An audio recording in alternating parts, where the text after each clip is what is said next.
If you would, Luke chapter number 12. I read this devotional and thought it was very appropriate for tonight and where we're at. Luke chapter 12, I'll read through different devotional books. I love the Call to Glories, and I know some of you have said how much you appreciate those and different devotional books that we have used with our family and personally. And Luke chapter number 12, this was entitled Faithful Where We Are. Faithful where we are. And Luke chapter 12, look at two verses with me. The Lord speaking says in verse 42, "Who then is that faithful and wise steward, whom his Lord shall make ruler over his household, to give them their portion of meat in due season? Blessed is that servant whom his Lord, when he cometh, shall find so doing." Faithful in whatever area he's called. The writer here says, Charles Spurgeon was the most famous preacher of his generation, regularly speaking to crowds of thousands each week in his church in London. His sermons were reprinted in the newspapers, and for many services, tickets were required for those who wished to attend. That's not a bad idea. All right, we won't need that here. Yet he did not start out that way. Spurgeon began his ministry in small and obscure villages, speaking to a handful of people at a time. He later said, and I quote, "I am perfectly sure that if I had not been willing to preach to those small gatherings of people in obscure country places, I should never have had the privilege of preaching to thousands of men and women in large buildings all over the land." Often we say that if we had more money, we'd give more money. If we had more time, we would do more.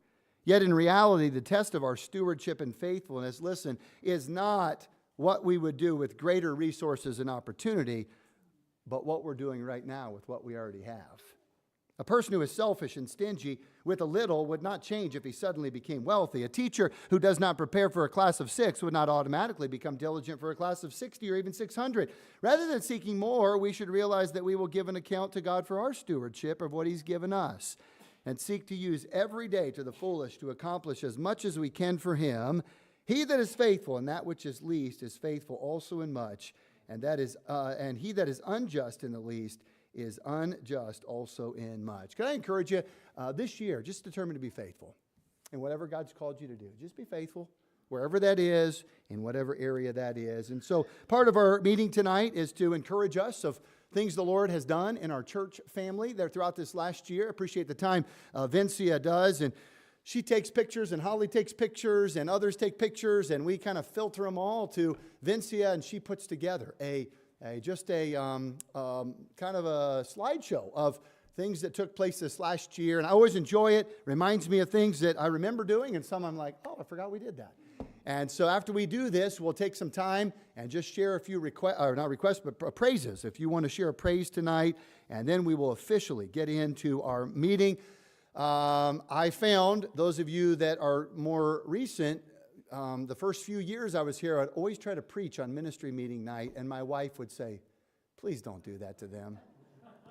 It's already too long, so please don't do that." So I've listened to my wife, and those of you that are not going to be here for 2 hours tonight will be thankful, all right? And so I appreciate, Vincie is not here tonight. She is up in Milwaukee and doing some things up there, but put this together before she left. And if you have time, I'd encourage you just to say thanks to her and Holly. They are almost always ready with a camera, and just helps us remember things. So let's watch as we kind of see 2023 in review.